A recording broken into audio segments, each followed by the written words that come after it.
from somewhere had to pick it up, and it's her responsibility, and I'm not altogether convinced by the explanations anyway. Well, do you think part of the role of those advisors might have been to know about it and not tell her? That may have been more useful for her. Well, I don't know if that's the case, but certainly I wonder if she played the Australian Open thinking she was such a big star she could get away with it, that possibly she hadn't flushed it out of her system yet. She might have been aware that there was a risk. She's aware that in the past tennis have been pretty lax at testing, and people who have been caught have got away with things previously. She might have thought she'd get a special exemption. That's an outside possibility. There's so little we don't know. We don't even know who her doctor is, who apparently describes it as a medicine and as a family doctor and all that sort of guff. So, do you buy that part of her story, that she had something irregular happening in her heart, that her immunity's off, she's genetically disposed to diabetes? No, I don't buy it at all. The spokesman for the drug company says it shouldn't be used for diabetes anyway, so that's an irrelevance. And all the people who've spoken about it as a heart medicine say it's only used in very severe heart cases. It's not used as a preventative drug as far as I know, so that all sounds to me like a load of guff. All right, so she took the drug, she knew it was wrong, she got busted. Well, it wasn't wrong when she was taking it. She'd been taking it for 10 years, a performance-enhancing drug that was legal, effectively. So she was taking a legal drug for 10 years. It's only they banned it recently. I suspect she just didn't flush it out of her system in time. Will this be the downfall of her, Mark, or just a bump in the road? I think it might be a bump in the road. She is such a consummate performer in terms of PR. Her performance at the Los Angeles Downtown Hotel was wonderfully staged. She spoke superbly. She took questions, which a lot of athletes don't. She headed this thing up front. I don't think she should have been allowed to do that. I think the ITF should have announced it before she could attempt to stage manage the thing. But she's so good at this sort of stuff, I think there's every possibility she'll get a fairly short ban, relatively 9 months to 12 months from the ITF. The question is then whether WADA, the drug agency that oversees the whole of drug and sport, come after her, as they'll be entitled to do if they don't think the ban is long enough, and say, no, we don't think that we want a longer ban imposed on her. That's a big possibility as well. Yeah, well, I was about to ask that question about the length of the ban. What length of the ban do you think it should be? I think she should get 2 years as a minimum. I think these things have to be punitive. Ignorance is no excuse. She's kind of said that. She was taking a performance-enhancing drug while it was still legal for a long time. A huge proportion of athletes would do the same thing, because athletes all live on that sort of high-performance ego edge. So anything that will give creatine, for example, which became illegal. Rowers, when I was at university in England, were taking it by the tub load because it was legal then. It became illegal. So that was even at a lower level. Athletes will take performance-enhancing drugs if they're legal. So, of course, she took it. But then she went on taking it after it became illegal. Who knows what else she's been getting away with over the years. Maybe nothing, maybe other things. Those suspicions are now attached to her. But high-profile athletes, any athlete who's caught taking drugs has to receive a proper sentence. Otherwise, the whole thing becomes farcical. Hasn't been a good 12 months for tennis, eh, Mark? I beg your pardon, Jesse, didn't quite catch that. It hasn't been a good time for tennis recently. No, it hasn't, with the whole match-fixing scandal as well, and I remember the person who was asked to look into that also said the tennis authorities had no interest in their findings and didn't want to know what was going on under the surface. Right. I think that's also been the case with drugs for a very long time. Mark Reason, sports journalist with Fairfax, thanks very much for your time. Sounds like it's all run by FIFA. Andrew Clay, thanks for your time as well. Pleasure, Jesse. And David Farrer, good to chat to you, sir. Same. Enjoy the rest of the time with that flash car. And the cat and the rat. Yeah, true. You're welcome to those ones. Checkpoint with John Campbell is on the way. We change the lineup up tomorrow. John Bridges in for me and a special guest host of the panel.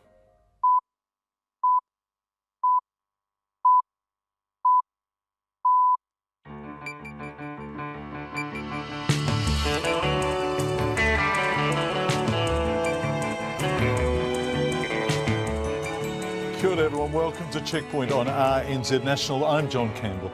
On behalf of the Checkpoint team, thank you for joining us. Tonight, the end of the siege in the Bay of Plenty, how the alleged gunman was persuaded to walk out with his hands up. The OCR at 2.25%, all-time low and potentially heading lower. Patrick O'Mara talks to the Governor of the Reserve Bank. With more than 50,000 people attending Shakespeare plays at the Globe in Auckland, we get to hold an incredibly rare collection of the Bard's work. And the man accused of abducting a child in Palmerston North now also charged with indecently assaulting the same child 2 days earlier. All of that and more in the next 90 minutes. But first, here's Leilani Mamoisia with RNZ News. Kia ora, good evening. The man alleged to be at the centre of an armed standoff with police near Kawero has appeared in court. Reese Richard Nahiwi Warren appeared at the Whakatane District Court accused of 4 charges of using a firearm against 4 different police officers. Edward Gay reports. 27-year-old wore a police blue boiler suit and was handcuffed. He had his head bowed as members of his family looked on from the public gallery. The charges carry a maximum penalty of 14 years in prison. Judge Rollo remanded Mr Warren in custody. The names of 4 police officers wounded in the incident are suppressed. At the Whakatane District Court, Edward Gay.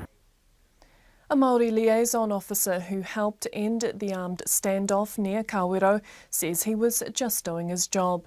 The siege ended this morning when a man surrendered to the police after Inspector Warwick Morehu entered the house. Mr Morehu says he knew the family and his relationship with them helped resolve the situation peacefully, but brushed off suggestions he was a hero.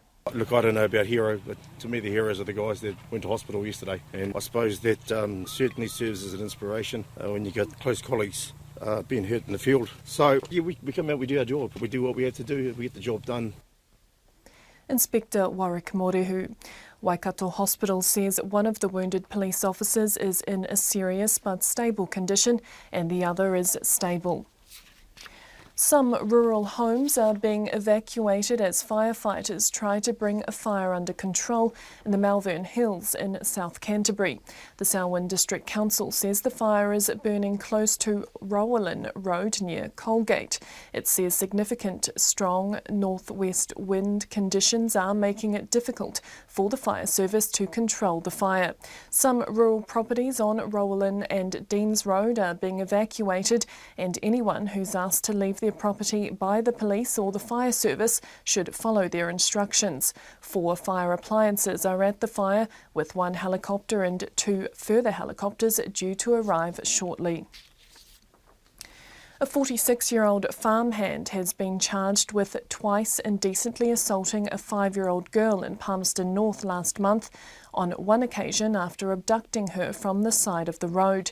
He appeared in the District Court in Palmerston North this afternoon and was remanded for 2 weeks.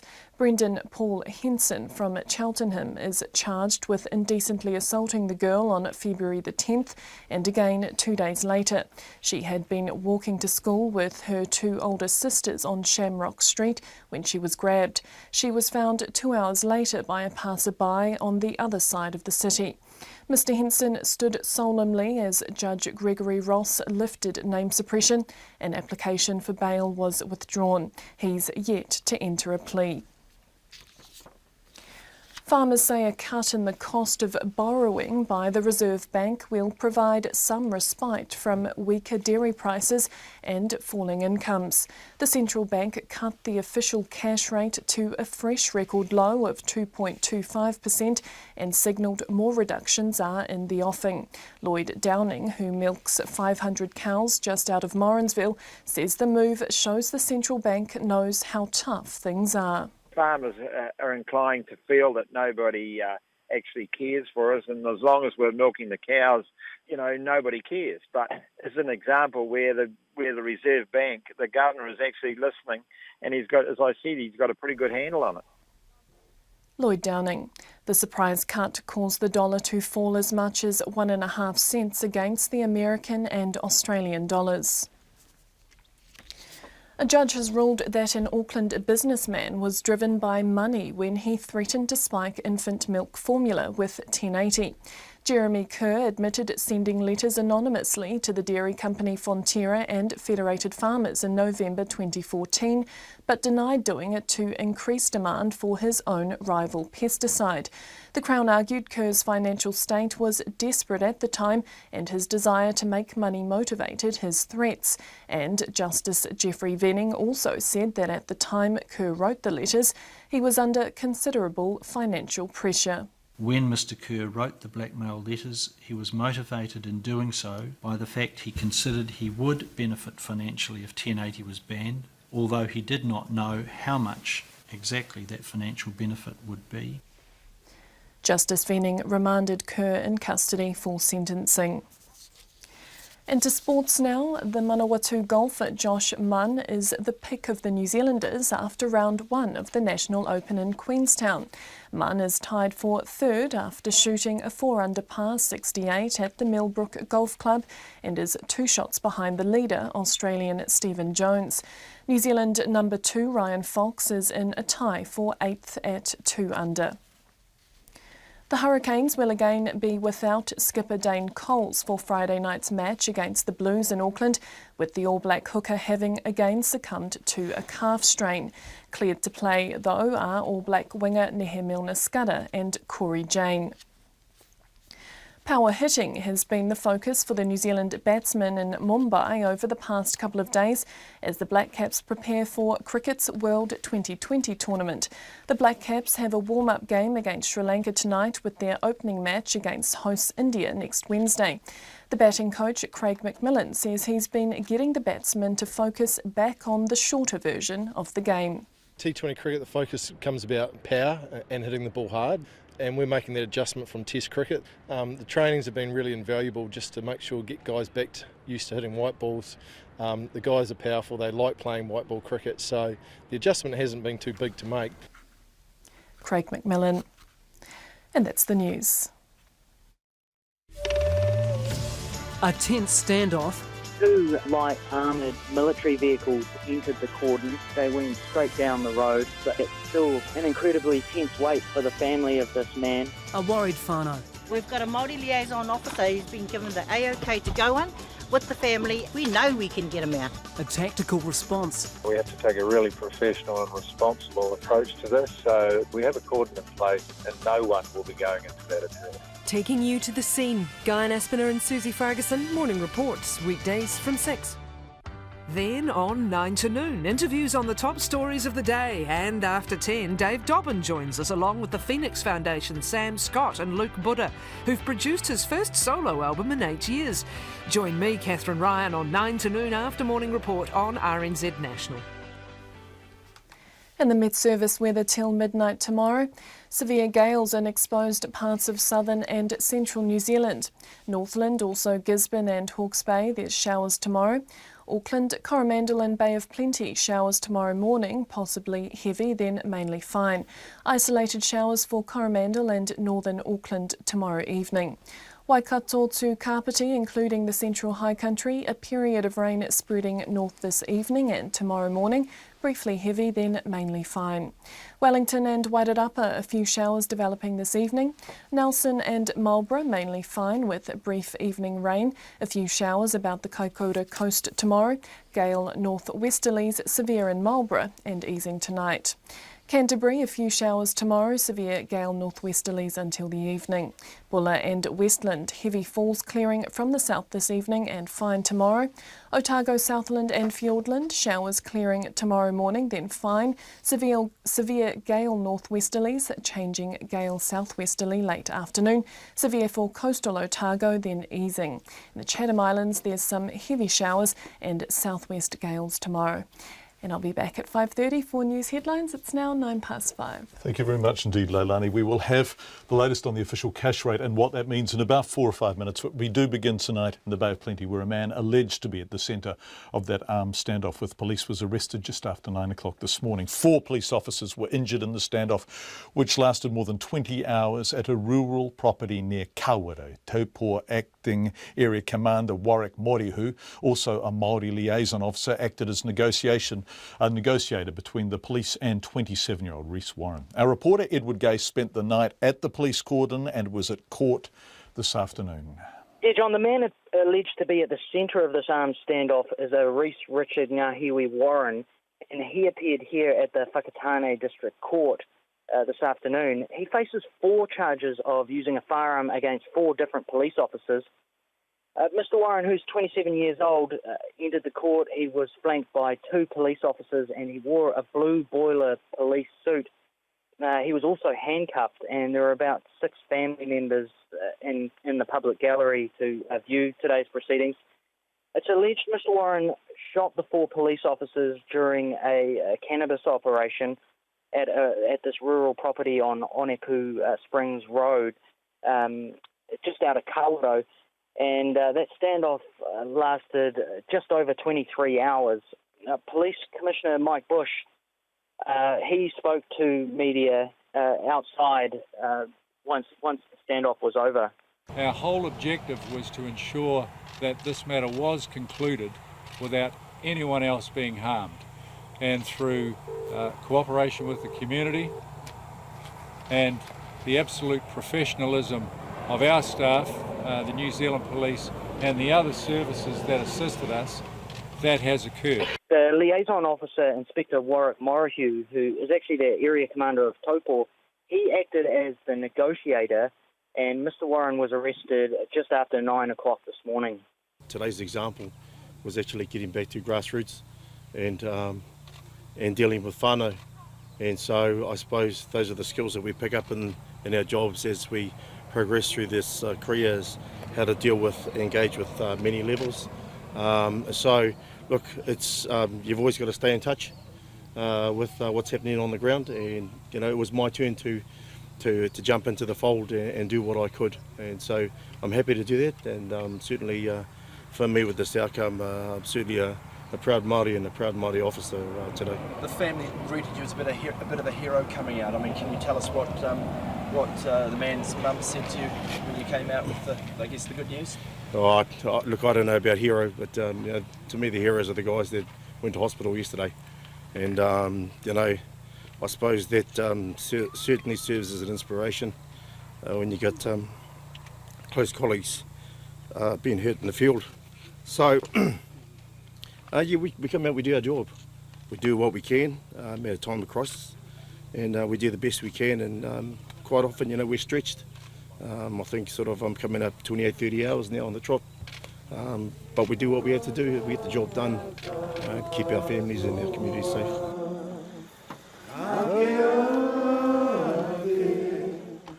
Yeah, John, Mr. Warren's mother and other family members were at the cordon overnight, but they didn't sleep the whole night, and they gathered for a karakia and a waiata at the police cordon. The man's mother spoke briefly after his arrest, saying that her son must have been confused and frightened last night. He's probably a bit clearer in his head, because he would have been scared yesterday, frightened. So fear, helicopters, everything would have been quite terrible. So thank you very much. John, the names of the 4 police officers who were shot, they've been suppressed by Judge Rollo, but 2 of them we know underwent surgery today. That's the officer who was shot in the head and another officer who had a wound to his hand. 2 other officers, they were discharged from hospital yesterday. Edward Gay, who spent the night at the cordon and was at court in Whakatane this afternoon. Thank you. Mr. Warren will reappear in court on March 24th. The time on checkpoint is 14 minutes past 5.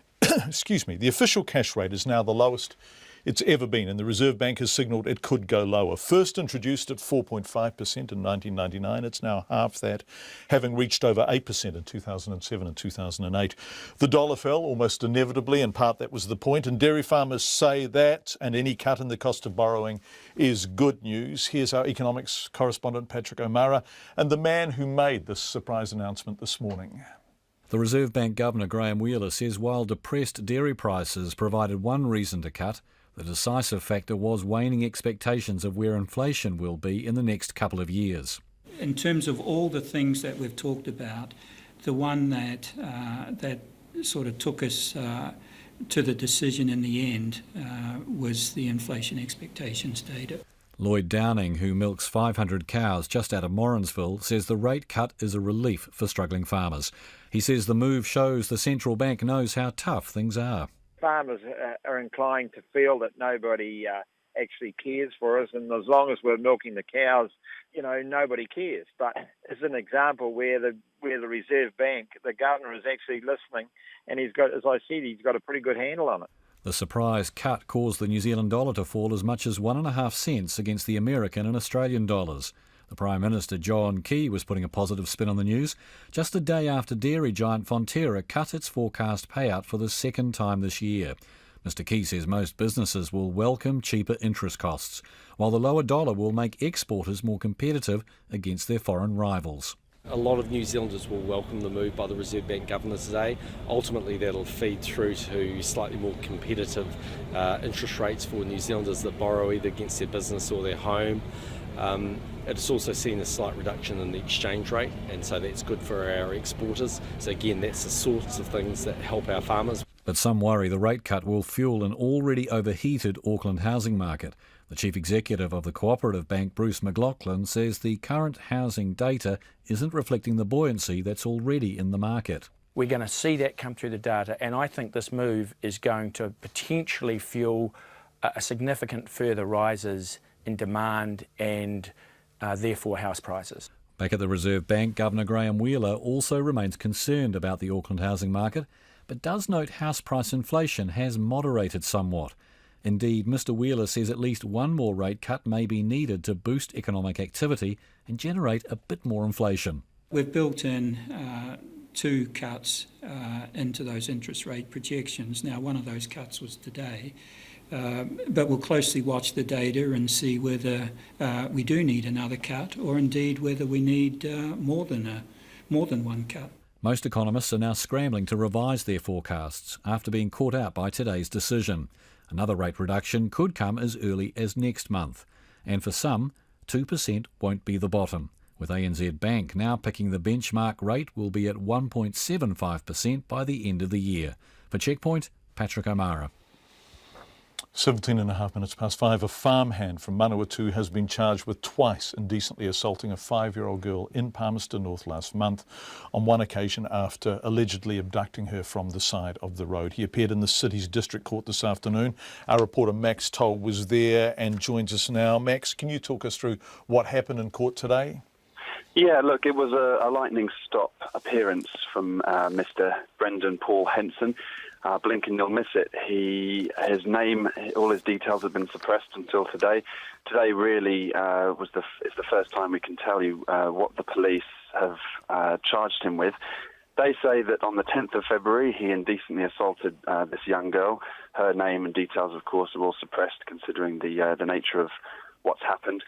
2 days later, and I'm not sure if you remember this, but the 5-year-old girl went missing. The police put out a warning, a notification to the public asking them to look for her. 2 hours later, after quite a significant manhunt, about 30 police were involved, the girl was found at the side of the road, just by chance, by a passerby. Mr. Henson is charged with abducting that girl and indecently assaulting her on that day, February the 12th, 2 days after the 10th. So his appearance today was the second appearance, but he hasn't entered a plea. It was minor details. His lawyer said it was the first time he's appeared in court, said an application for bail had been withdrawn. He's set to return in about 2 weeks' time. It's possible he'll enter a plea then. But apart from that, really not much to say. Thanks, Max. Max Toll, who was at court in Palmerston North this afternoon. Coming up next on Checkpoint.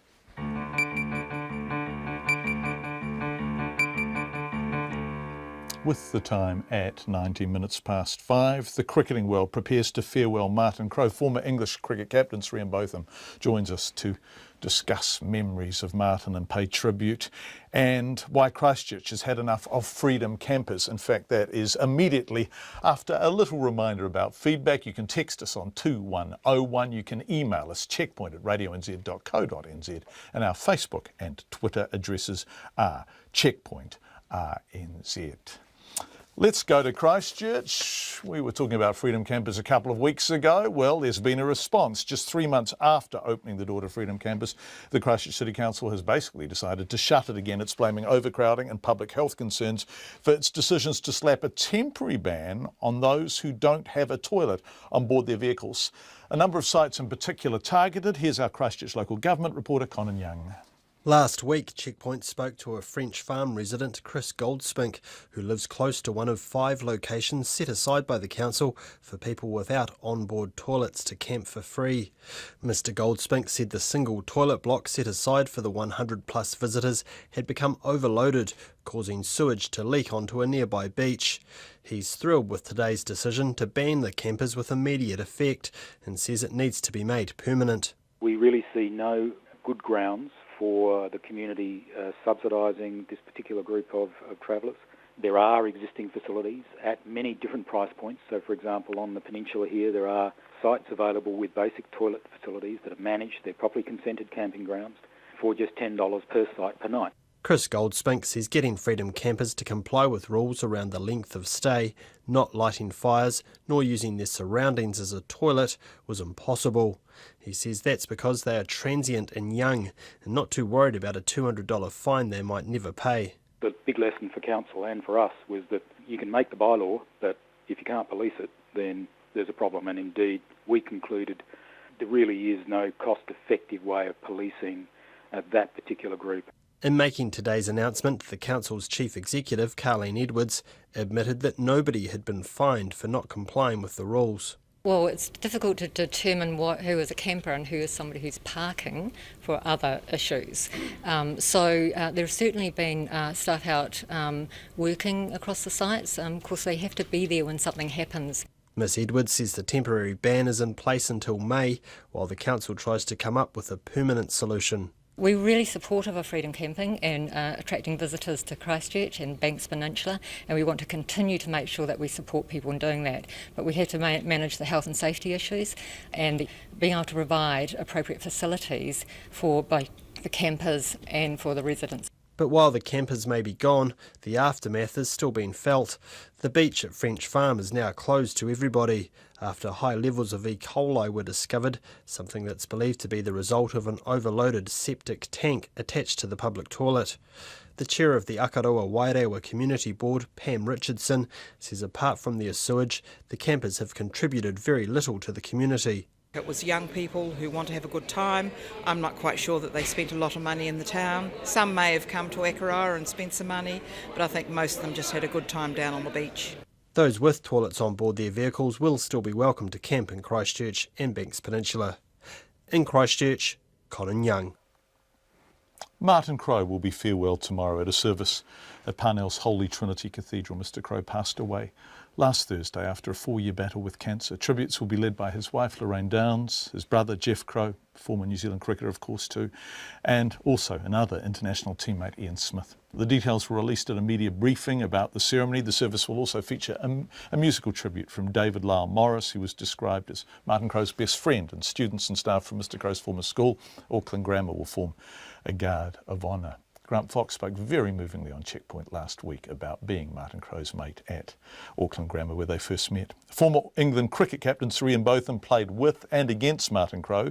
He's unable to attend tomorrow's service because he's playing at the New Zealand Open Pro-Am golf tournament at the Hills in Queenstown. I spoke to him when he finished his round this afternoon and asked him what he remembers most about Martin Crowe. I have many fond memories of Martin Crowe. From the moment he arrived at Somerset, as a young lad, I think he was 19, 20 years of age. He came over as a replacement for Viv, who was with the West Indies on tour. No one knew a great deal about Martin Crowe at that stage, but a few months later they certainly knew plenty in the Somerset area and over England. Terrific talent. I remember him arriving at Taunton. I said to him, look, you're struggling for somewhere to accommodation at the moment. Come and stay with me. I've got a nice little bungalow tucked away in a cul-de-sac that Viv and I use. Viv's away, come and share it until you get yourself sorted, which seemed a very good idea.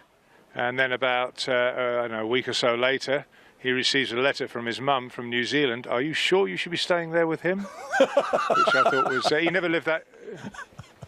He never actually lived that down in the dressing room. We got a lot of stick about that for a long time. So was his mum a bit worried about your undue influence? Well, apparently, but it was, as I say, it lived a long time, that story in the dressing room. Probably still lives there now. Sir Ian, he worked really hard, didn't he? Because he found cricket easier than life, I think, particularly as a young man. Is that true? Well, look, he's an extremely talented player. I, for one, don't think New Zealand used him enough in the cricketing circles. I think he could have added a lot more to the game, not just as a player, but I'm talking about after the game. After he'd finished as a player, he loved the game of cricket. He thought the game of the cricket 24 hours a day. He was the guy, of course, who came up with. Everyone thinks that T20 is new. That, I'm afraid, is baloney. I was playing it as a 14-year-old in the Somerset leagues, and Martin Crowe then took, if you remember, Cricket Max, which was 10 overs, 10 overs, 10 overs, 10 overs. So 4 innings of a 20-over game. He was way ahead of his time. Sadly, I don't think it was used enough, as I say, by New Zealand. But when he came to Somerset, he actually took a lot of the younger players under his wing. They formed a club because he said, I'm here for the first time. You're all here as juniors. We'll have our own club. And they used to meet once a week, once every 2 weeks or 3 weeks at a little pub just outside the town. And they'd go there and they'd all have a team dinner and whatever. And he bonded really well with the guys. And people in Somerset have just fond memories of Martin Crowe. Can you describe him as a batsman? I think one of the biggest compliments I can pay him and to say publicly without any hesitation whatsoever is that I think he's as elegant as Greg Chappell. He used his height, he stood up, he played the ball, and many would argue he was better than Greg Chappell. That's for the purists of the game to debate and argue. Greg Chappell played in a very good side. Martin Crowe played in a side where he had to dominate and make his, as did Richard Hadley, had to make his presence known and maybe had to do the job of 2 or 3 men. So it's something that you can, I'm sure people will argue about in the bar over a bottle of wine or a couple of beers, who was the better, Chappell or Crowe. It's a pretty good debate, though, isn't it? And it's nice to be involved in it. And Martin Crowe richly is in the mix. Did you keep in touch with him? Had you seen him in the last year or so? Well, I've been down to New Zealand a lot recently over the years. I'm down here again for the New Zealand Open, which is going on behind me. Look, I've been in and out a lot with England, with the golf and my fishing, my big passion of fishing. And I nearly always meet up with Hogan, whether it was in, of course, later days, more often than not in Auckland, because he was limited in his travel. He got tired. No, we had dinner only, a few months ago, 6, 7 months ago. At his favourite little Italian round the corner. My wife Kath was over, and we all sat there, and he was very, very philosophical about it all. He just fronted up and said, look, this is the situation. I've given chemotherapy the flick. I don't think it's doing any good. He went on to natural herbal remedies, and at one stage it looked as if he was winning, but these things have a case of coming back. Even though we all knew he was battling, when he finally passed away, it still comes as a shock. Sir Ian Both and Martin Crowe will be farewelled in Parnell tomorrow. William Shakespeare died in 1616, 400 years ago this year, of course. In Auckland, the Temporary Globe is doing such a roaring trade in his work that the season has been extended. Well over 50,000 people have attended play so far and rising. Less animated, but perhaps as exciting as something the Auckland Central Library has dusted off for the occasion. It won't have been covered in dust, of course, and you'll know why when I tell you it's the first public collection of his work. Yes, you heard that correctly, and yes, it is true. The first published collection of William Shakespeare's work. What a treasure. Our reporter Alex Ashton went to see it in the company of curator Georgia Prince. The older the book is, of course, the more fragile the binding is, and the more chance there is of damage when you change the pages. And here's the box that it normally lives in, and I'm just going to put gloves on so that my... Handling Shakespeare's first folio is a delicate affair. Georgia Prince only touches it with gloves on, and when she puts it on the table, it's with a cushion underneath. You can understand her caution, though, when the book's nearly 400 years old. First folio is like a nickname for it. It just means it's a big book. That's what folios are. And it's the first big book by Shakespeare, first collected edition. And so 18 of the plays that are printed here are first editions and would never have appeared were it not for the actors who edited this edition. Classics like The Tempest, Twelfth Night and Macbeth. It's the only first folio in New Zealand, and Georgia says it's worth millions. In fact, it's so valuable, we're not allowed to see where it's stored. Bound in leather, it's in surprisingly good nick for something published in the 1600s. But Georgia says its contents are relevant as ever. Well, what's fascinating, I guess, is that a person who was writing English 400 years ago can still speak so clearly to people now, that people are still touched by the scenes, the drama, the stories that he brings to life, and brings to life so memorably. The former Governor of New Zealand, Sir George Grey, gifted the folio to the library in 1894, and from tomorrow it goes on display alongside other influences from Shakespeare's lifetime.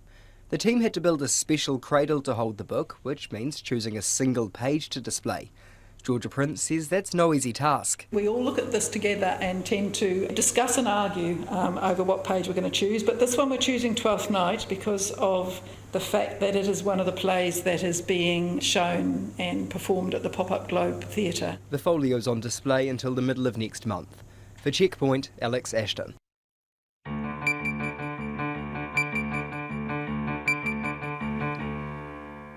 Coming up on Checkpoint, an out-of-control fire is threatening homes near Darfield, west of Christchurch. We hope to speak to the fire service. In fact, we're going to go there. Not long after the headlines, they're starting to evacuate residents and the fire is really burning fast. Plus, what happened to the doctor accused of professional misconduct over a baby's death? We have that, and delays with benefit payments, and school support staff re-struggle with reduced pay. This is a strange old story, this one. But first, here's Leilani Mamoisia with the RNZ News headlines. The man alleged to be at the centre of an armed standoff with police near Kawero has appeared in court. Reese Richard Ngahiwi Warren appeared at the Whakatane District Court, accused of 4 charges of using a firearm against 4 different police officers. He's been remanded in custody until March the 24th. Homes are being evacuated as firefighters contend with strong northwesterly winds fanning a blaze in the Malvern Hills in South Canterbury. The fire is burning close to Rowallan Road near Colgate. It's one of a spate of fires in Canterbury and Marlborough today, with 2 others still burning. A scrub fire near Darfield has closed State Highway 73 at the Homebush Road intersection. A vegetation blaze near Kaikoura, started by a truck that caught alight, has closed State Highway 1 south of Kekerengu. A farmhand has been charged with twice indecently assaulting a 5-year-old girl in Palmerston North last month, on one occasion after abducting her from the side of the road. Brendan Paul Henson appeared in the District Court in Palmerston North this afternoon and was remanded for 2 weeks. Farmers say a cut in the cost of borrowing by the Reserve Bank will provide some respite from weaker dairy prices and falling incomes. The central bank cut the official cash rate to a fresh record low of 2.25%. Legislation that bans 0-hour contracts and extends paid parental leave has passed its 3rd and final reading in Parliament. The bill extends paid parental leave to 18 weeks and stops employers from demanding workers to be available for work without an agreement giving them guaranteed hours. And it's 27 to 6. Thank you very much indeed, Leilani. Let's turn to business news now with Jonathan Mitchell, who joins us live from our Wellington newsroom. Jonathan, big surprise announcement from the Reserve Bank about the OCR. How did the markets react? That's right. What a difference a day makes, John. Yesterday, we were talking about the market factoring in no change. The Governor, Graham Wheeler, surprises most people, including ourselves in the newsroom, with a little cut. So the dollar fell more than 1 cent against the US and Australian counterparts straight after the news. But the trade-weighted index, that's bringing all those different currencies together in one, that was down more than 2%. And I guess the Reserve Bank will be happy with that because for a long time they've been talking about the currency being way too high, needing to bring it down to help the economy. But I guess the big question is whether a lower currency will last. You know, it could rise back up again, and that's because as overseas central banks look to cut rates to zero or even go into the negative territory, that makes New Zealand look more attractive. People buy New Zealand dollars, that would drive it up. So we're going to have to wait and see if there's going to be a really long-term lower currency here. But that dollar did finish weaker though, 66.27 US cents and 88.61 Australian. A big old drop. Gosh, the Australian, so that was at sort of low 90s last week, wasn't it? So that's gone down quite a bit. What about the share market? What did it do today, Jonathan? Well, it had a pretty strong day, actually, still in the record zone. We had a couple of big announcements today. First of all, restaurant brands released their sales for the full year to the end of February. That was helped buffeted by big, strong sales for KFC off the back of promotions and same-store sales growth. Then you had things like Starbucks showing some growth. Carl's Jr., more stores are popping up throughout the country, so they're helping sales. The one negative was with Pizza Hut. They saw sales on the year actually fall. They had 7 stores move into independent franchisee ownership, so that took them off the books, and so there was a bit of negativity there. But they're still optimistic about the long-term growth for Pizza Hut. Then we had Briscoe Group come out with a record full-year profit, and that was off the back of higher sales, improved margins. That was up 20% on January last year to $47 million. So the NZX 50 index was helped buffeted by that news, closing up 51 points to 6508 this evening. Thank you so much. Jonathan Mitchell, live from the Wellington newsroom. Sharon Brett-Crowley is standing by to talk about professional misconduct, a doctor accused of it. But we are going to go to a situation that is really unfolding at a rate of knots. Rural homes in South Canterbury are being evacuated as firefighters try to bring a fire under control in the Melbourne Hills. Hot, dry and extremely windy conditions in the region are making things difficult for the fire service. You might remember Conan, of course, talking a couple of days ago about this wind coming through and concerns that it would restart the fires in Hanmer. Well, actually not far south of there. This is what's going on. Another scrub fire has broken out near Darfield, closing part of State Highway 73. The Selwyn Rural Fire Office Officer Douglas Marshall is with us on the line now. Douglas, we know you're really busy and we really appreciate your time. Where are the fires? Yeah, good evening, John. The fires have come down Rowan Road, which is the Melbourne Hills. They've jumped at very quick speed over Deans Road and Homebush Road, heading it's an area between Darfield and Colgate for those people in that area. Yeah, okay, so they're moving fast, are they? They are you described quite accurately, strong wind, dry. We've got approximately 70 firefighters, 3 helicopters and 2 more en route. So far, I've not had reports of houses destroyed. There is a hay barn that's been lost. Okay, and of course, as we all know, it's been dry in that area, so there's lots of fuel for these flames. Yeah, there is, and if I can pass one message on, people, if they have had any sort of fire in the last few weeks, they need to check it and make sure it is extinguished. It is incredibly windy at the moment, and we are stretched in this area for any fire at the moment. Yeah, okay. Douglas, are you evacuating homes? Yes, we have. We've evacuated, I believe, around about half a dozen homes with police and fire assistance.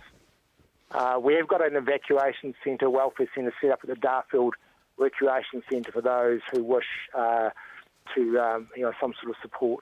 Okay, any big detours in place? Are there any roads people should avoid, or just the roads you were talking about, which people in the area will know anyway? Yeah, people should just avoid, really, in simple terms, anything to the west of Darfield, to the east of Colgate. People should avoid those roads for the moment. Okay, Selwyn Rural Fire Officer Douglas Marshall, who's obviously very busy. We really appreciate your time, Douglas. Thank you, and we will keep you updated on those fires, particularly if they move near any properties there. A doctor accused, it's 21 minutes to 6. A doctor accused of professional misconduct says he hit the wall and became lost and uncertain in the hour that led to the death of an unborn baby in 2011.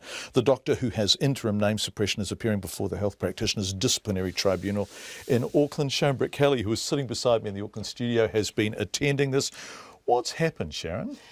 John, the mother went to the hospital early one morning. She was nearly 38 weeks pregnant. This was her 4th baby, and her waters had broken. Now, she was a high-risk pregnancy because of her age. She was 46 years old. She was in a hospital for 2 days. 2.5 days later, after she had turned up at the hospital, she was in induced labour when a CTG showed the baby's heart rate was low. At 9 o'clock that night, the doctor was called. He was in the tea room at the time. He was having a cup of coffee and he was sitting down to watch a World Cup rugby match. And an hour later, so he was called. An hour later, the baby was stillborn. What are the charges? The charges are professional misconduct, and they cover a number of things: failing to perform an emergency caesarean section, failing to respond to concerns raised by the obstetric registrar, and delaying appropriate action. Also accused of failing to communicate with the patient and her husband. And what the tribunal is focused on is the 58 minutes from 9 p.m. that night on October 2011. The midwives were concerned about the baby's abnormal heart rate. That's why they called the doctor. The prosecuting lawyer told the tribunal that the doctor failed to respond to prolonged bradycardia. Now, that's when the heart rate falls below 100 beats per minute for more than 5 minutes, and this can lead to severe fetal compromise. And the lawyer said that it's accepted clinical practice that when this happens, that an emergency caesarean is performed. Instead, this doctor took a wait-and-see approach. He seemed to be fixed on a vaginal delivery, and he wanted to wait for the registrar to arrive at 9:30. So it's a very critical time frame. Yeah. The doctor just wouldn't take that action. 30 minutes later, he called a code red C-section, and soon after that, the baby was delivered stillborn. Now, an interesting thing to point out, the mother who has permanent name suppression along with her husband and the baby, she told the tribunal that in that hour the doctor never talked to her. He never conveyed what was going on, what his plan was, the condition of the baby. He didn't speak to her at all. Okay. Has the doctor himself spoken at the hearing, and if so, what did he say? He spoke at the hearing, and he accepts that he made a series of errors in that hour. He says what happened when he went into the patient's room at about 12 minutes past 9 after he was called, he hit the wall. He says he became lost and uncertain. He couldn't make decisions. He went in, out of the room, back into the room. He just couldn't decide what to do. He wanted to wait for that registrar who was coming at 9:30. And when that registrar arrived, the registrar said, an emergency C-section needs to happen.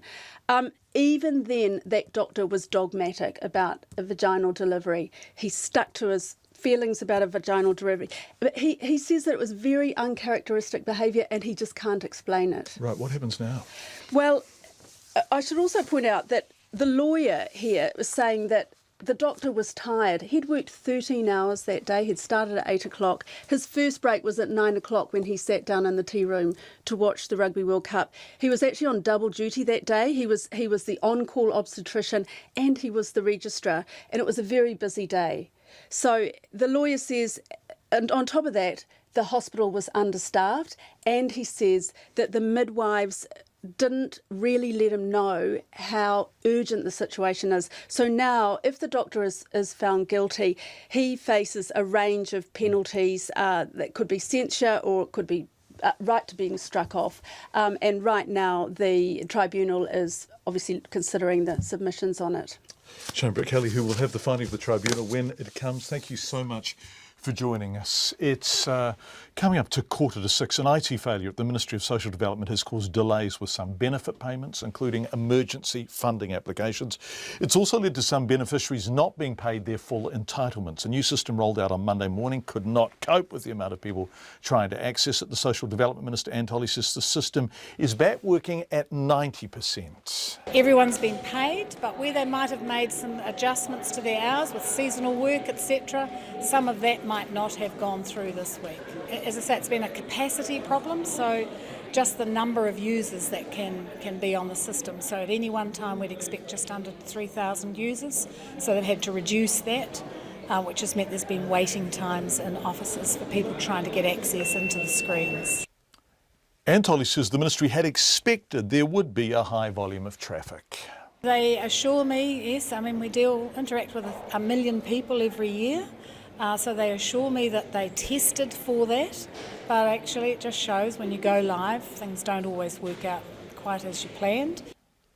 The Ministry expects the problems to be resolved soon and has apologised for any inconvenience. Meanwhile, support staff at schools across the country are struggling to cope with the reduced pay they're receiving each fortnight. School caretakers, teacher aides, administrative workers and so on are getting 3.7% less in every pay packet this year because they're being paid over 27 fortnights instead of 26. The Education Minister, Stephen Joyce, says it's something that will happen every 11 years because of how the calendar falls. But workers feel like they've been duped and weren't properly made aware of the impact it would have on their fortnightly pay. Kay Ardea is the office manager at St Peter's School in Christchurch. I asked her what sort of difference has this made to her? Well, it's made a difference financially of $86 per fortnight out of my pay packet. So that naturally impacts quite significantly on my situation. I'm a solo parent. I have 2 children in their late teens, early 20s for one. So 3.7% out of your each fortnightly pay packet impacts. We are not highly paid individuals as support staff. If I went out into the commercial world, I'd certainly earn far more money, but it's the love of being in the school environment that keeps you in this role. There's nothing nicer than dealing with those primary school children. Even in the office admin area, you know, I'm doing things from the financials of the school right down to applying a boo-boo to a child on little finger that's bleeding. Yeah. So it's a delightful job, and it's a shame that you're having to consider moving on due to the fact that they've decided that we need 27 pay periods this year instead of 26. So what the ministry would say is, annualised, you're earning the same amount. It's just that it's distributed over that extra pay cycle, which, as far as you're concerned, on a fortnightly basis, is effectively a reduction of 3.7% or $43 a week. Yes, exactly. Exactly that. Normally you are getting annualised. We don't get paid for 12 weeks of the year. So as much as people think how delightful you work at a school, you get 12 weeks holiday a year, you don't actually get paid for those 12 weeks holiday. They are unpaid for support staff workers like myself. So we manage that in sole parent terms by annualising so that you've got an income that comes in every single week. Kay, I didn't realise that, and I think that might come as a bit of a surprise to many of our listeners. So if you work as a support staff person, and everyone who has children at a school knows the support staff person because they are the people you go and collect your kids from the sick bay and talk to and all that kind of stuff, you only get paid when you're at school. So you don't get paid, so you actually don't get 52 weeks of the year salary. That's correct. That's why I annualise. Yes, I do not get paid for the term 1 holidays, the term 2 holidays, the term 3 holidays, and when school effectively finishes on, for example, the 15th of December, I get no more pay until I start day 1 back at school. So you are budgeting judiciously to spread your money through the year. So this extra pay cycle, which effectively, well, doesn't effectively, actually cuts your fortnightly salary, is tough on you. Yes, it is. Yes, for anyone that's annualising, we're already juggling the fact that we're down 12 weeks per year. So now I'm having 3.7% taken further out of my pay packet. And it's just come as a little bit of a shock to most of us, I think, that it was going to be such a significant amount. I mean, initially they said you will receive a little less in every pay cycle. Well, for me, $86 is not just a little. It may be for the person that wrote the initial email. They may be on $150,000 a year. Unfortunately, I'm not, John. Yeah, okay.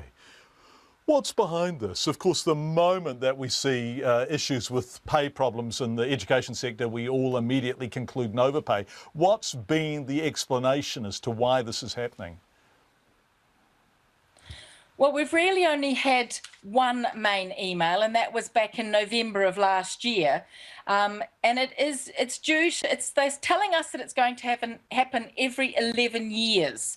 And what their explanation is that it's due to the first payday of the tax year being close to the 1st of April. It's gobbledygook, really. I don't really understand it. I do in some ways, but in other ways I think, oh, seriously, that's just, you're talking about tax years and pay dates, and where's my $86?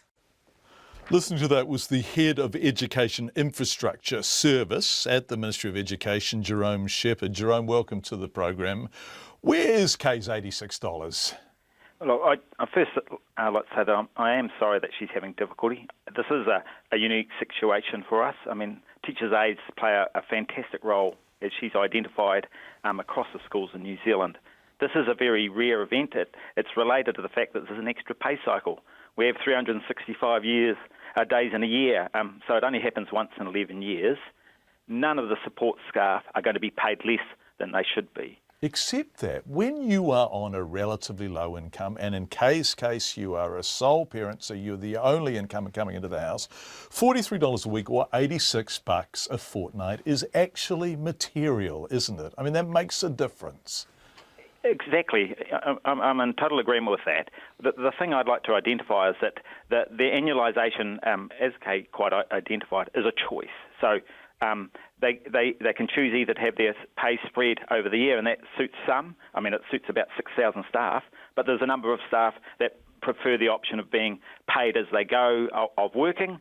So it is very much a choice, and it's really linked to the negotiated pay and conditions that NZEI set out, and those terms and conditions get updated every couple of years, and we talk to them regularly. Yeah, hold on a sec, Jerome, though, because NZEI are trying to take you guys to court over this. So they're not happy with this either, are they? They're looking at some clarification. As that's before the authority, I can't comment on that tonight. Okay. Do you think you could have done a better job at explaining to people like Kay that whilst annualised they are getting the same amount of money, as the year spreads on, they are going to be worse off every week and every pay fortnight by, in Kay's case, $86, and I guess for lots of support staff who are earning similar sums of money, similar losses, which is meaningful in low-income homes. Do you think you could have done a better job of explaining that? We'd always like to do a better job. We did try before Christmas, and we did do before Christmas, send out quite a lot of communication. We actually gave support staff 2 months extra to make a decision around whether they wanted to annualise, because we knew there was the effect of the 27 pay cycles versus the standard 26. I'd like to think that we'd done a good enough job, but we can always do a better job. Yeah, that's Hobson's choice though, isn't it? Annualised or take it over 40 weeks. What do you do? Get nothing for the other 12 weeks. You just get nothing at all. Well, that's a choice that they make. I mean, as part of the collective agreement. This is a pretty casualised workforce, isn't it? I mean, so these are people who are working in our schools who get paid for 40 weeks of the year and don't get anything at all for 12 weeks of the year. And of course, the longest break is over Christmas, which is also the most expensive time of the year. It's not entirely easy for them, is it? I will go back. I mean, I have significant sympathy for Kay, but we have to go back to the pay and conditions processes that have in place. We negotiate those with NZEI. We are always listening to changes that might be needed, but there is a good process for those changes. Okay, so as far as you're concerned, there's no way around this. This is an aberration, although there appears to be one every 11 years, from what you were saying and the Minister was saying, and every 11 years there's going to be 27 pays rather than 26s, and therefore each pay will be reduced accordingly, full stop. For those that choose to have their pay annualised, that is correct that the amount per week will be less, but the total amount paid to those support staff is exactly what they should be paid. Jerome Shepherd, who is the Head of Education Infrastructure Service at the Ministry of Education, thank you for joining us. The time on Checkpoint is 6 minutes to 6.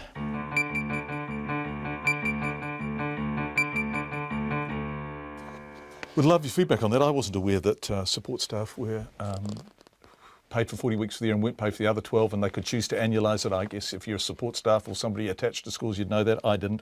But we'd love your feedback. Text 2101, email checkpoint@radionz.co.nz, Facebook and Twitter address Checkpoint RNZ.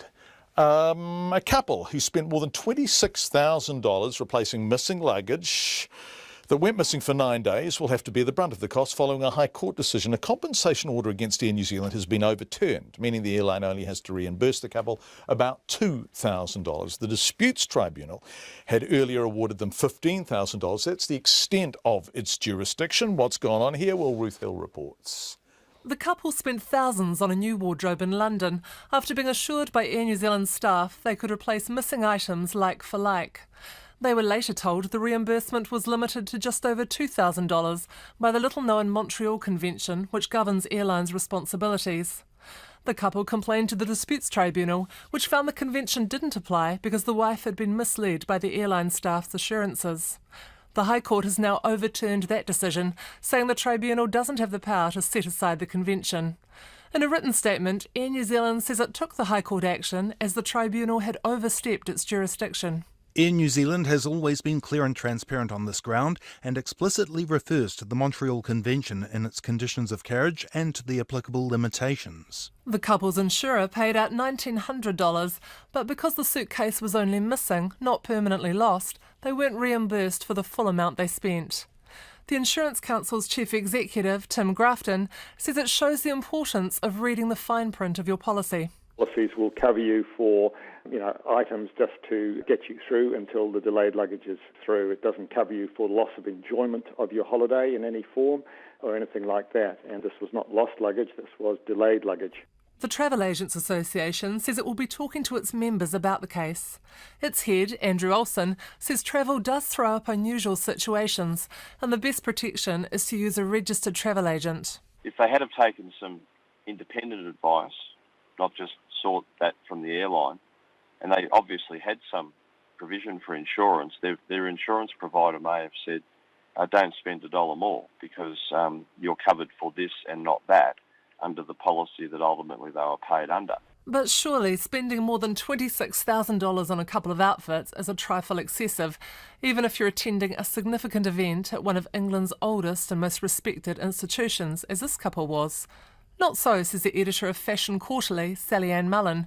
She says a custom-made tuxedo from a top-end designer like Tom Ford or Yves Saint Laurent could set a chap back more than $5,000 or $6,000. For a woman, any kind of bespoke gown, definitely offshore at 10,000 New Zealand dollars plus, but onshore at some of our great designers such as Adrian Winkleman, who specialise in event wear. If you've had a custom-made outfit, that could be over $5,000. If you have a beautiful clutch, that could be $3,000 or $4,000, and same with shoes.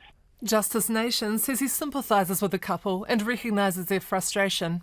He says it will be appropriate for Air New Zealand to allow for interest on the amount they are paying them. For Checkpoint, Ruth Hill. Thanks, Ruth, although I'm now feeling thoroughly and adequately dressed. Coming up to the news at 6 o'clock, Leilani will be here with the latest in RNZ News. But just before we go to it, Barack Obama will be the first American president to visit Cuba since 1928. He'll go on a trip next month that will attempt to end decades of Cold War hostility. Of course, we all know the story there, the history. In an editorial published today, Cuba said it would welcome Mr. Obama, but its communist government had no intention of changing its policies. Nathan Frandino from Reuters explains. They may be preparing to host U.S. President Obama in a new era of détente, but Cuba has a bristling message for its former Cold War foe.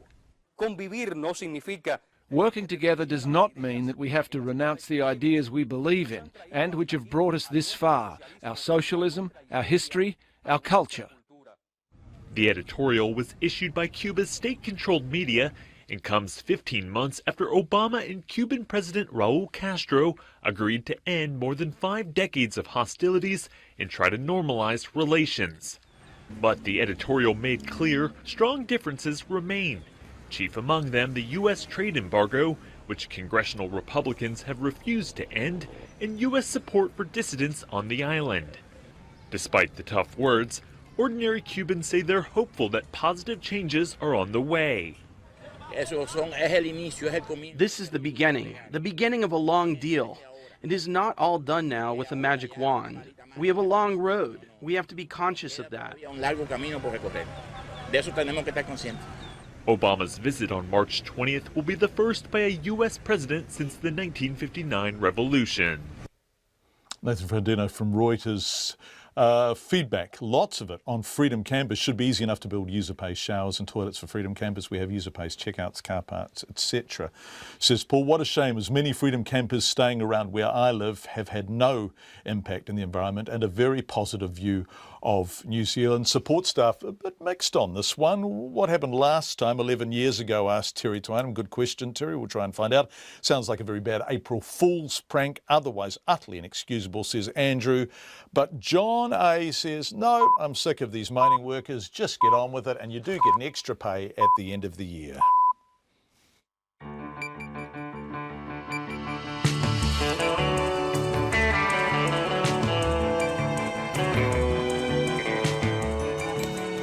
Kia ora everyone, it's 6 o'clock. You're listening to Checkpoint.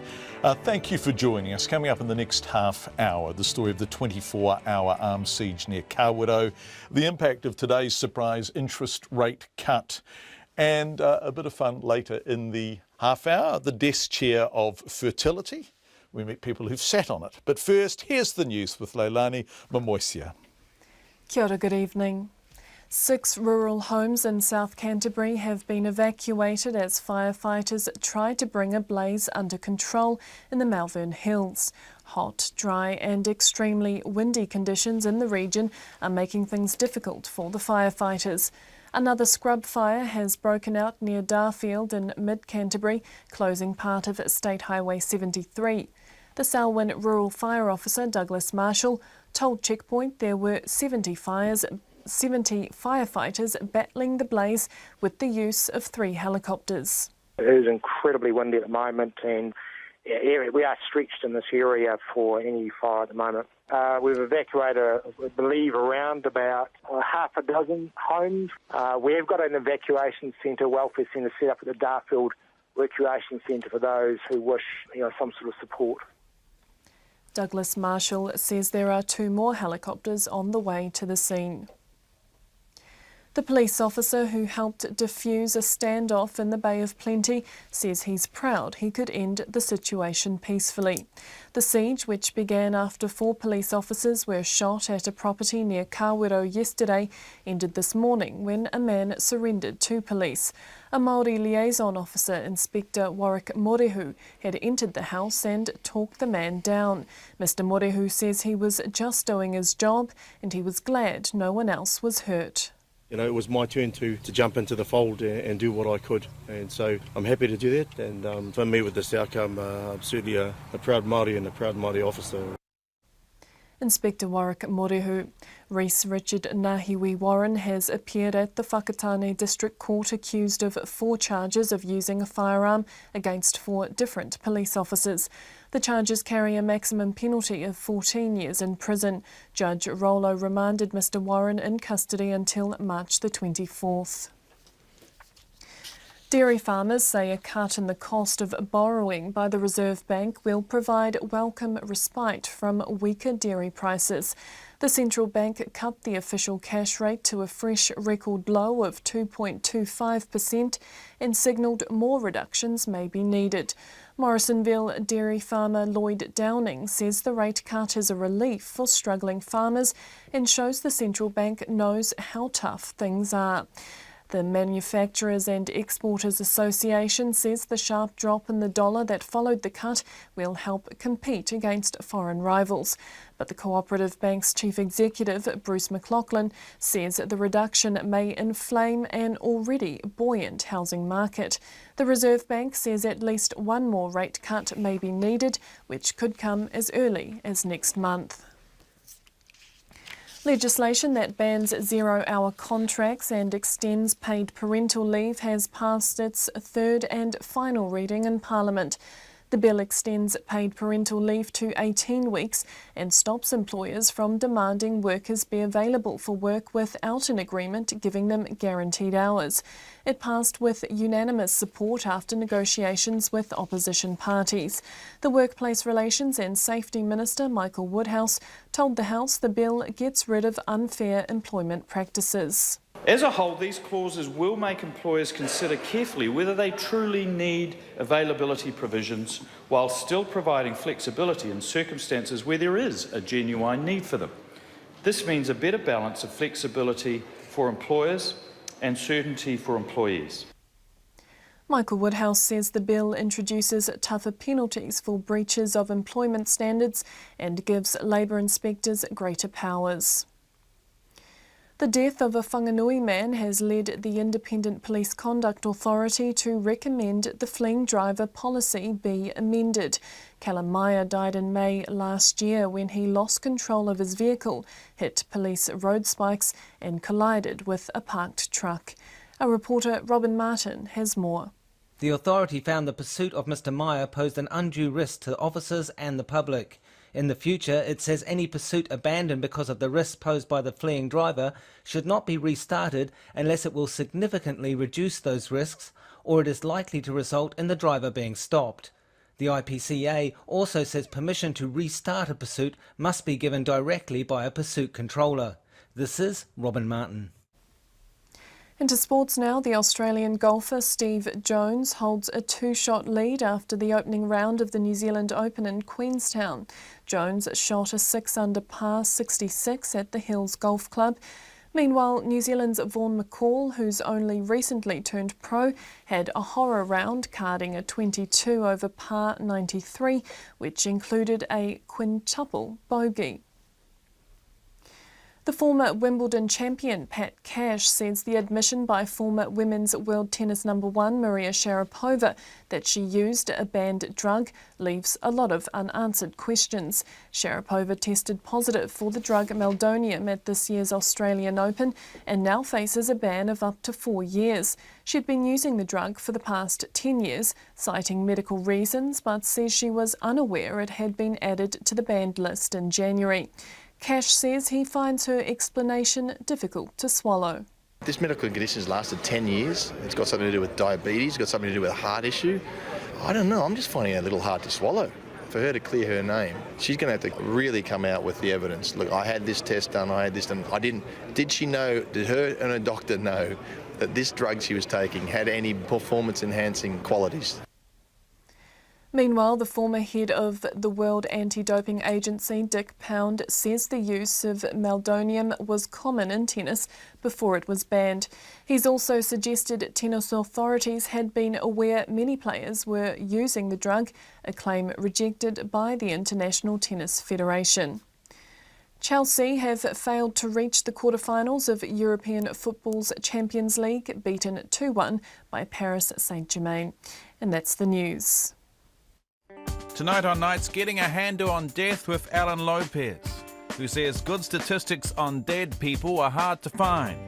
Maybe that's because they can't fill out a census. Simon Morris reviews Lee Tamahori's first New Zealand film in 20 years. And this week's cultural ambassador, Iona Gordon-Smith, celebrates this month's Feast of Pacifica in Auckland. All on Nights with me, Brian Crump, from After the News at 7 on RNZ National. In the Met Service weather till midnight tomorrow, severe gales in exposed parts of southern and central New Zealand. Northland, also Gisborne and Hawke's Bay, there's showers tomorrow. Auckland, Coromandel and Bay of Plenty, showers tomorrow morning. Possibly heavy, then mainly fine. Isolated showers for Coromandel and northern Auckland tomorrow evening. Waikato to Kapiti, including the central high country, a period of rain spreading north this evening and tomorrow morning. Briefly heavy, then mainly fine. Wellington and Wairarapa, a few showers developing this evening. Nelson and Marlborough, mainly fine with brief evening rain. A few showers about the Kaikoura coast tomorrow. Gale northwesterly, severe in Marlborough and easing tonight. Canterbury, a few showers tomorrow, severe gale northwesterlies until the evening. Bulla and Westland, heavy falls clearing from the south this evening and fine tomorrow. Otago, Southland and Fiordland, showers clearing tomorrow morning, then fine. Severe gale northwesterlies, changing gale southwesterly late afternoon. Severe for coastal Otago, then easing. In the Chatham Islands, there's some heavy showers and southwest gales tomorrow. And it's 6:09. Thanks, Leilani. Just listening to those strong northerlies, nor'westers in the South Island fanning those flames, of course, by Darfield. No change to the situation we discussed before the news, though. No homes directly under threat there, although there are evacuations and the flames are moving at a rate of knots. If there's any further development, we will, of course, keep you in touch with it. Lots of feedback coming in on support staff. Shall I just read a couple of examples of it now? Maybe it's time for the Ministry of Education to stop taking support staff, who are mainly women, for granted and provide permanent contracts for 52 weeks pay. Many are single parents who end up relying on WINS payments to get through holidays, and all on virtually minimum wage. Regards, Stephanie O'Brien. And support staff are literally undervalued, says another email. The Ministry of Education has an appalling record in remuneration, whatever, of the amazing support staff who work with special needs kids in the classroom or have to sort out Nova Pay's mess in the office. Lots of feedback along those lines. Thank you all. Early last month, we're going to go to the OCR in a moment, but a 27-year-old man has appeared, of course, at the Whakatane District Court this afternoon, accused of shooting 4 police officers yesterday. Reese Richard Nahiwi Warren was arrested almost 24 hours after an armed siege began at the tiny settlement of Onyepu near Kawero.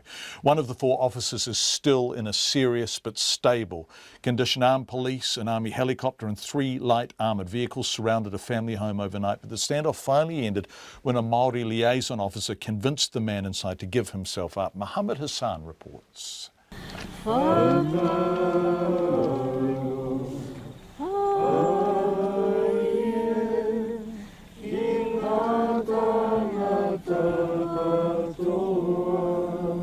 The sound of relief from the family and friends this morning after waiting all night for the siege to end. At about the same time yesterday, just after 10, gunshots had rung out on Onyepu Springs Road. And then came the news of 4 officers injured when a cannabis raid erupted into an exchange of fire. 1 officer was shot in the head and today was having surgery at Waikato Hospital. As an armed standoff dragged into the night, tensions quickly rose, prompting a call from a family spokesperson to get a Māori liaison officer involved. The whānau have remained here at the cordon all night for fear that their son would be shot by the police, and have continued to request involvement, including allowing whānau to help extract him from the house. Warwick Morehu, Māori Police Liaison Officer, will enter the cordon to collect their son alongside the armed forces. Soon after dawn, 2 armoured vehicles made their way towards the house, followed by Inspector Warwick Morehu.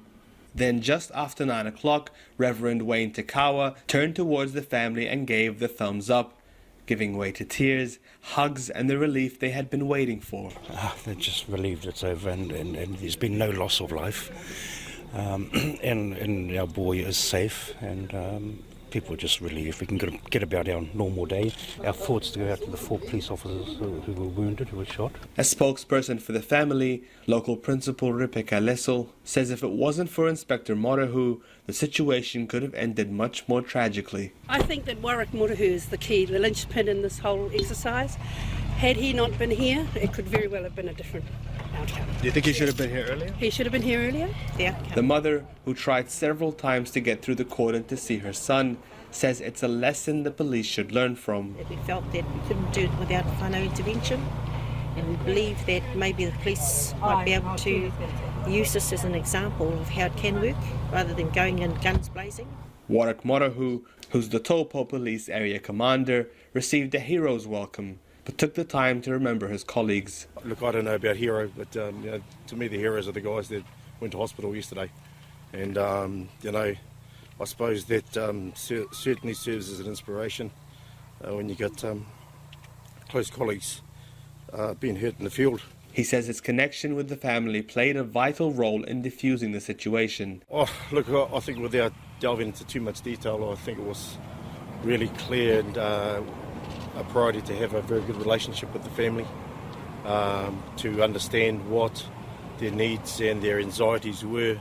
And obviously in my negotiations with their son was to be able to convey some of that stuff. 30 hours into his shift, he says he stands today a proud Māori and a proud Māori officer. For Checkpoint, Mohammed Hassan.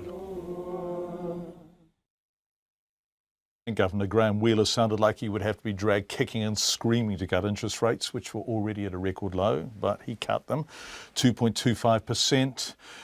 He's been dubbed today, perhaps slightly tongue-in-cheek, Action Man. The chief executive of the Cooperative Bank, Bruce McLaughlin, says it was clearly Graham Wheeler's intention to catch people by surprise.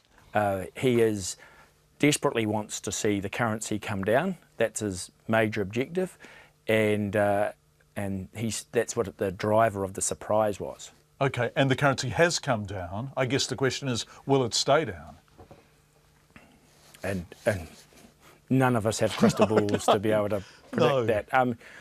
My guess is it hasn't yet moved as far as they would like. So I think that's going to be something to watch over kind of coming weeks and months. There are so few tools in a Reserve Bank Governor's armoury, really, aren't there? I mean, it's such a blunt instrument that, in fact, the element of surprise is one that they don't play very often. I guess hence its effectiveness so far in the few hours since it's happened today. I think one of the real key aspects of Graham Wheeler's reign has been how he has managed the markets exceptionally well by really not surprising, by always telling us what he's going to do well in advance of doing it. And so I think this is really out of step for how he's operated in the past. But so far today, it's had the desired effect. If it is out of step for him, and you're absolutely right, he loves to let the market know what he's going to do. I mean, he is an open book by the standard of Reserve Bank governors. What larger point is he making? Should we be worried about the economy because he has done this like this? I think they've been very clear today as to why they've acted as they have. 2016 has been an unbelievable year so far. In global terms, incredible volatility, and the global picture has certainly deteriorated, and the New Zealand picture, because of the downward move in the dairy price and other commodity prices, is also looking worse. So that's what's driven the need to get the currency down. Okay, yeah. Bruce, what will happen Well, the conventional wisdom is that cheaper credit means people borrow more and spend more. Will we see more pressure on the housing market in our main centres? Well, I suppose the one concern I have about today, the main concern I have about today's decision is I think there is a lot of buoyancy in the housing market that hasn't yet come through the latest statistics. So I think even if we hadn't seen this move today, you're going to see very strong upward movements in house prices over the next couple of months in the data. But I think it's already happening. I know it's already happening in many parts of New Zealand. So I think we're going to see that come through the data, and I think this move is going to potentially fuel a significant further rises in demand and therefore house prices. Which is the government doesn't want, right? Aucklanders don't want unless you're in the property market, but the people who aren't in the property market, this is bad news for them, right? Potentially so. I mean, look, at the end of the day, borrowing costs are going to be less. The house price, so actually affordability may or may not change dramatically. You're dealing with a higher price but a lower borrowing cost. There's many things that go into the mix for affordability. You say you're dealing with a lower borrowing cost, but in fact your bank, Co-op Bank, is the only bank, I think, so far who's passed on the OCR drop in terms of the cost of borrowing. Why haven't the other banks done so yet? I think you'd have to ask them, John. I really don't know. I mean, I've been asked several times today, why did we move quickly? And my response every time has been, we didn't move quickly. We responded today as we have in many of the most recent changes or announcements of OCR cuts or increases a year or so ago. What's happened is we acted at the same time everyone else has been incredibly slow. I think that is linked to the fact that it's been a surprise. I think it's linked to the fact that they probably have slightly more bureaucratic processes than we do in our organisation. But there is also a possibility that they may be considering not passing on the full 25 basis points. That is a possibility, but we'll have to wait and see on that one. Are banks starting to make some provision for bad debt in the context of what's happening in the dairy sector? In other words, farmers who've converted in the past 5 or 10 years and have worked on an assumption that dairy prices would sit somewhere well north of $5 $5, $6, even $7 per kilo, are suddenly in real trouble. And if pressure comes on the supply side, farm values fall, banks are going to be exposed, aren't they? There has been a lot of effort put in by a lot of people, I think, to evaluate what is the real risk the New Zealand banks are carrying in the dairy sector. I have personally been surprised that the provisioning levels through the major banks haven't been materially higher from what we've seen. I think that could be a positive thing. So they're looking closely, far closer than I can from outside, at the real risks they're carrying, and obviously. The dairying provision up till now hasn't really been a problem for them. It's been an increase, but not anything that would be concerning.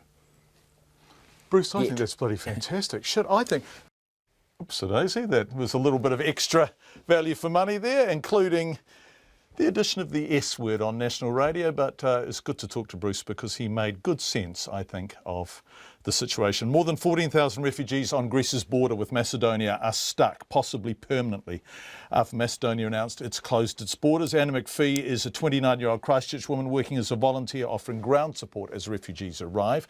I spoke to her in Polycastro via Skype video and asked her if people there realise the border is closed, full stop.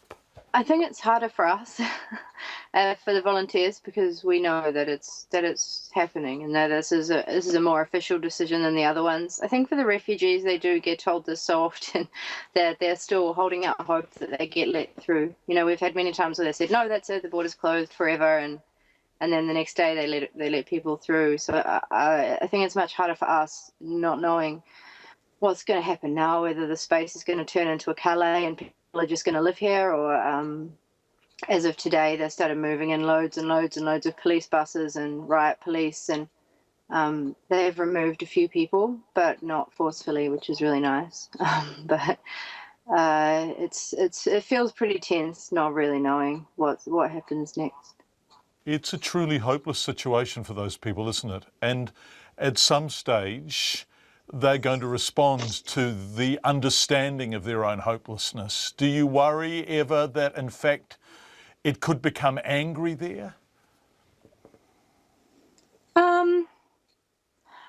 Yes, I worry that when they move people out, that it could become a difficult situation. I know when they decided to move all the Afghanis out, there was a lot of violence from the authorities against the refugees, and I've seen a lot of violence towards refugees. They're kicking people into buses and beating them, and there's a lot of injuries around at the moment from authorities that I think the UNHCR are investigating at the moment, and human rights violations. And I'm worried that if they want to make everyone move and people don't want to give up hope and they don't want to go, that there's going to be problems with that.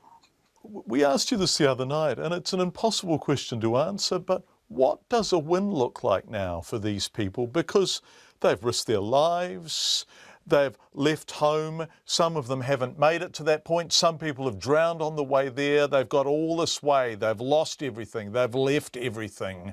They so desperately want some kind of hope, some kind of future, and they're stuck at the border.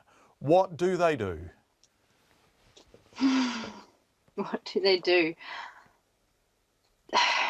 They wait. They wait for an answer. I mean, they're trying to move people out to the military-run hotspots near here, but they don't want to go because it feels like they'll get forgotten about, which I think is a very real possibility. There's some people giving up and they want to go back to Syria. They just don't know what to do. You know, some people get through to Germany, but Germany can't take everyone, and there's a lot of issues around life not being very nice up at the camps in Germany either. I think a lot of people are destined to a long time left in camps, and I don't know if they have many options at the moment, because many of these people have sold everything and they've spent all their money to come here. You know, it costs thousands and thousands of euros to get the smugglers and to be brought over. It's very, very expensive. They pay, 1,000 to 3,000 euros a person just for the rubber boat ride over to Lesbos, and then they pay for buses, and they've sold everything. So I don't know if they have very many options at this point. I don't think many of them are ready to give up. In the meantime, they're in those camps. So What is life like in the camps? Is there a school of any description? What are the children doing? Who's feeding them? Are there ablutions blocks? Can they have showers? Is there anything that we might regard as normalcy? No, no. I think life here for children is very, very difficult. Save the Children do the best they can, and they provide tents and colouring in and movie nights, but there's no school system and there's no structure. A lot of the parents are just too tired to manage things. I mean, tonight our camp here is horrific. It's been raining for 2 days. It's underwater. All the tents are flooded. Everyone's wet. People are getting hypothermic. People are getting very sick. We've been seeing a lot of pneumonia and quite serious illnesses due to multiple infections due to it just being a huge swamp at the moment. It's quite cold tonight.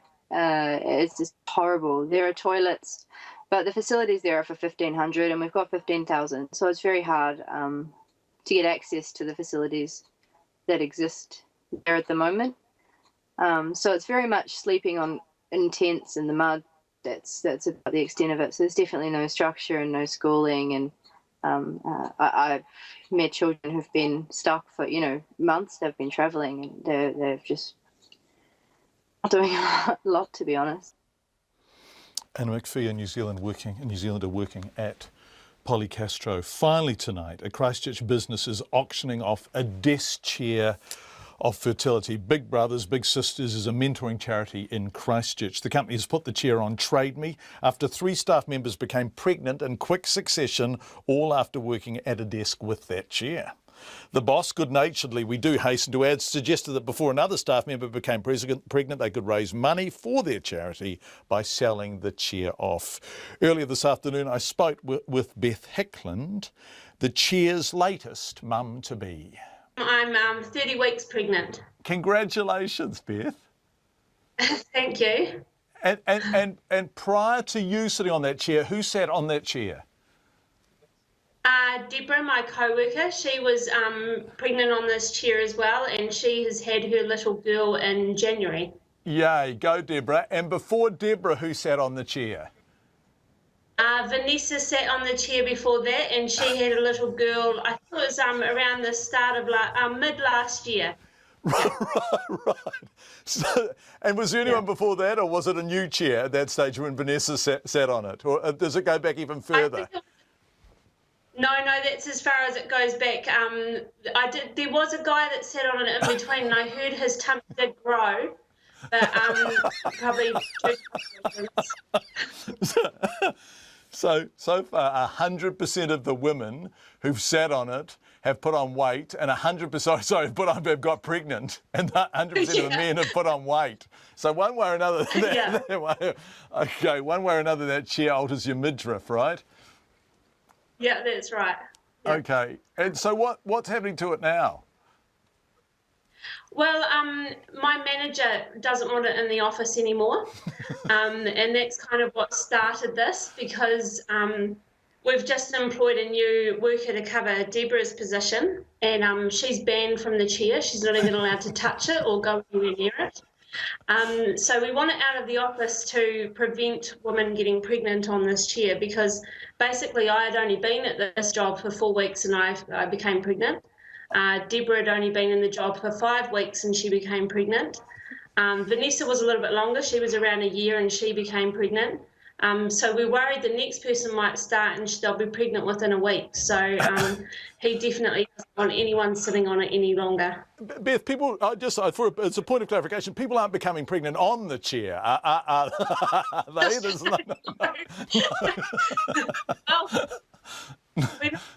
We're a little bit cautious. We're not really sure.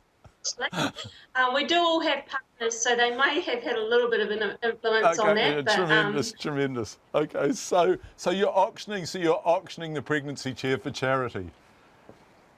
Yes, we are. Yeah, for the charity that we work for. And so tell us about that. Where is the money going? So I work for an organisation called Big Brothers Big Sisters, and we currently in Christchurch have around 150 mentors that volunteer their time to mentor young people. So the money would be going towards supporting those matches and all the funding for what we do in our organisation, which really supports children with feeling special, having someone one-to-one that spends time with them and really supports them through life and journeys and all those kind of things. And in the meantime, the chair is creating little brothers and little sisters, but you're going to get rid of it so that it stops doing that, and the money will go to Big Brothers, Big Sisters. Beth, do you know what gender you're having? Are you having a boy or a girl? Have you not found out? We have found out we're having a little boy. Oh, congratulations, Beth. That's lovely. Thank you. It's very exciting. Yeah. And I will say that when I let my manager, Matt, know that I was pregnant, I did feel a little bit guilty because I had just started, close to starting employment, and the same thing had happened really with Vanessa and Deborah. And so I've blamed it on the chair and told him it's actually his responsibility, which another reason he wants to get rid of the chair. Beth Hickland, the fertility chair is for auction on Trade Me, and the money is going to Big Brothers, Big Sisters. Thank you for joining Checkpoint tonight. We really appreciate your company and your feedback, lots of it on the school workers, the school support workers, most of it supporting the school support workers. We will be back tomorrow night at 5 o'clock. See you then, I hope. RNZ News headlines at 6:30. 6 rural homes in the Malvern Hills and Canterbury have been evacuated as firefighters try to bring a blaze under control, one of a spate of vegetation fires in Canterbury this afternoon. A Māori liaison police officer who helped to defuse a standoff in Bay of Plenty says he's proud he could end the situation peacefully. The official cash rate's now at the lowest it's ever been, and the Reserve Bank has signalled it could go lower. And legislation that bans 0-hour contracts and extends paid parental leave has passed its third and final reading. Our next news and weather is at 7.